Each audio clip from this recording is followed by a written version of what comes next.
If you watch my channel, you will know time and time and time again, I am a massive supporter of changing our certainly our voting system for certainly general elections, but I also do fully believe as well we need to reform the House of Lords and turn that into an elected body. And I've said probably the best way to go with it would be to turn it into a house of, well, regional representatives.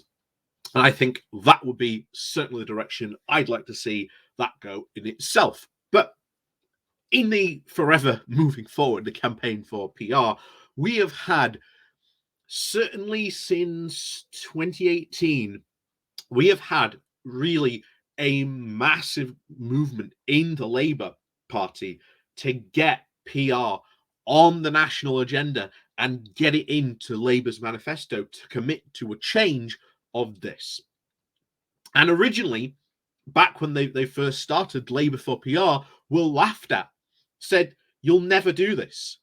Back in, again, 2012, when we had the referendum for the alternative vote, and as we said before, if you are a PR supporter, you probably either sat that out or just said, hey, look, in terms of, PR representation stuff, the AR vote was basically sort of the first past the post version of PR. It wasn't very good, to say the least. So that's why it had a very, very low turnout, and ultimately why, again, that sort of failed. But ever since then, we have had a serious push to get proper proportional representation brought to the fore and brought to front and center of politics. And more and more and more, we are seeing that push happen. And we know that not only does this movement not have to happen within Labour, we have to take it out wider to the general public as well. And we are gaining support on that even more as time passes.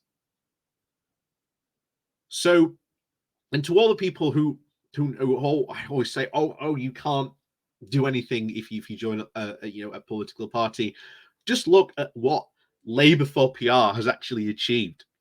Being laughed at and told you will never do this, to having over 300 plus at this moment in time local Labour parties voting for this motion. Now, unfortunately, it was defeated last autumn, but this means very much it will likely come up again at the next Labour conference, and we must succeed in getting it on there. If we do this, we can bring some serious change to this country, because if Labour were to commit to this seriously and say, we want to bring a serious democratic change to this country that will change politics forever, if we do this, I think this will be a massive vote winner. Because, as we said before, we've highlighted even Conservative peers in the House of Lords and Conservative MPs themselves know that electoral reform is coming. It's becoming a bigger and bigger issue, that they cannot hold this back much longer themselves. So, as I've always said, time to really make this an issue. So today we're going to go over John McDonnell's comments, and he wrote a piece for Labour List.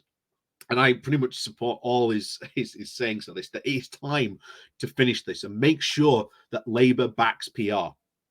So certainly, if you're a member of Momentum, they are voting currently what to take to conference. So I would ultimately say, if you are a member of Momentum, please do back that PR motion. It is vitally important. And don't get me wrong, I know I've seen a couple of other things that they've got on the slate that they want to take forward, but PR is massive, and it will bring a massive change to this country. So let's go diving into his comments and see what else he had to say on this.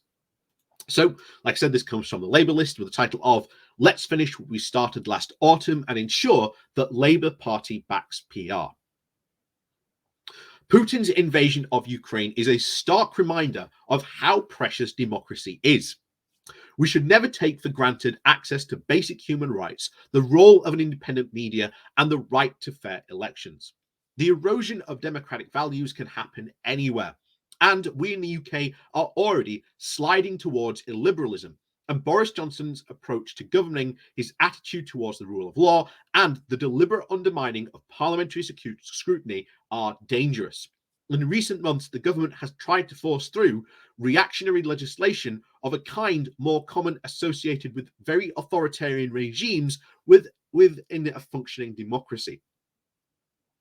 From seeking to try and criminalize protesting at demonstration to the targeting of the traveller, gypsy, and Roma community to suppressing the right to vote, undermining the elections watchdog, making it an act of fleeing persecution a crime, and claiming the power to render people stateless. This government's policies come straight from the autocrat's playbook.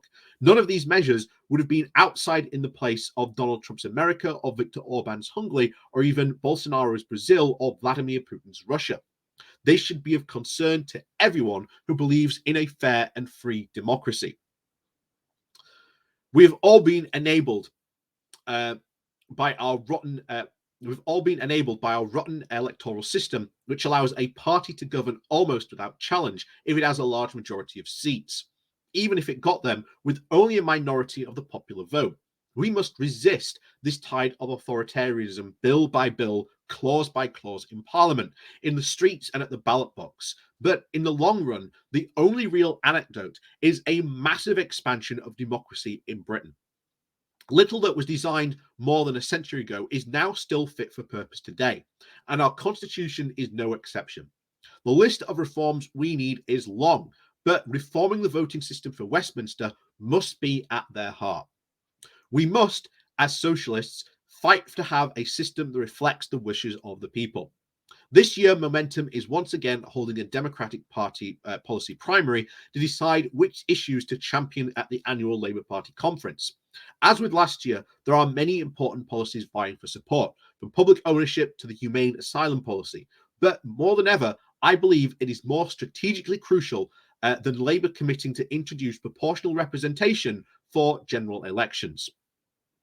This progress made at last year's conference on this issue was historic. With Momentum's backing, there were more motions submitted for PR than have ever been on any other single issue, and any annual conference on record. Almost 80% of all constituency Labour Party delegates voted for a clear commitment to the next Labour government introducing proportional voting systems. The motion, unfortunately, did not pass. Given delays largely caused by the pandemic, some of the larger trade unions had not had the opportunity to hear the motions on electoral reform at their own conferences prior to the vote in Brighton. Without policy in favour, affiliate delegates were not able to offer their support. But since then, debate has moved on within large parts of the trade union movement, including Unite, which came out firmly against the first past the post system as its policy at the conference last autumn, a move very much welcomed by Sharon Grimm, and other unions will discuss electoral reform in the coming weeks and months. It is clear across the Labour movement that the tide is turning, and we must keep up the momentum on this issue. 83% of Labour members want the party to back PR this autumn. We need to build on last year's result and ensure that debate is taken back to the conference floor, and that with the support of more trade unions, we will win a mandate to include electoral reform in the next manifesto. Our political system is visibly failing to deliver the basic necessities to which people have a right.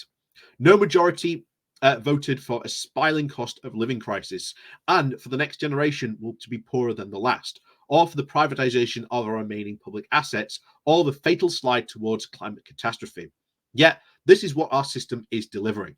We cannot miss the opportunity as we go forward to the next general election to make democratic renewal a core part of Labour's programme. First, we have to finish what we started in Brighton last year, and if you're a member of Momentum, please prioritise PR in the policy primary. And I would again echo John McDonnell's comments here. Again, if you are a member of Momentum, please do prioritize PR as a serious motion. And I think this going into potential next general election, this will be a massive vote winner for Labour. And as it probably looks like at the moment, there very much could be a electoral pact between the Lib Dems and Labour. And if we have, say, we are going to do proportional representation, then the Lib Dems can say, great, we're going to back that as well. And that will be a massive vote winner for them as well, because there are a lot of Conservatives that also want to change the voting system, and especially to PR as well. Because as we've always made the case, if you're a Labour supporter and you live in a Conservative safe seat, your vote doesn't really count. But if you're a Conservative living in a Labour safe seat, then you feel exactly the same. Under a PR system, and the one particularly I would like to go to, which is the STV, or the single transferable vote, that would be make any vote you cast always count. And I think that really comes down to it. That is the important part of it.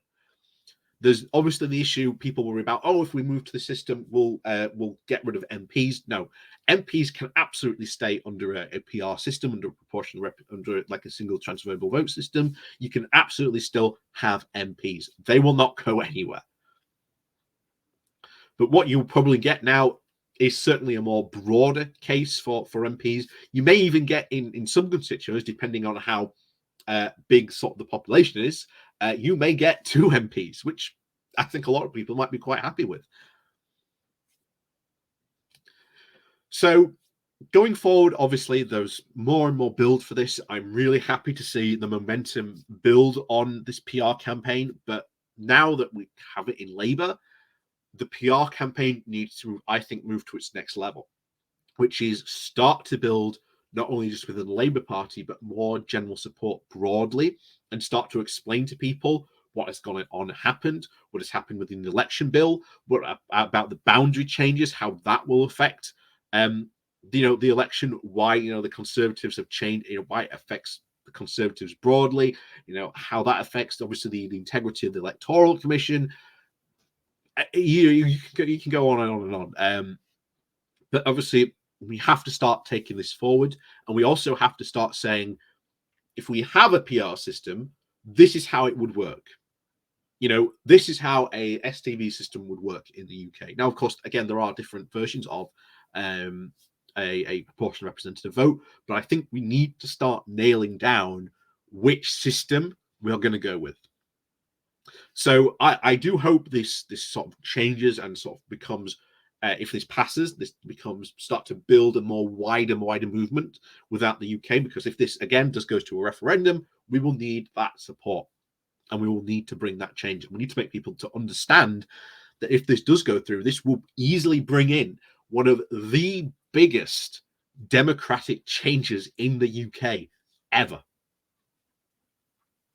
And even if you are, a socialist and you don't like Labour because of Keir Starmer, then you should be backing this. Because if you get PR, then you can finally split off from the Labour Party and form your own socialist party. Because under PR, you can do that. Under our current system, it doesn't work. But under a PR system, it does.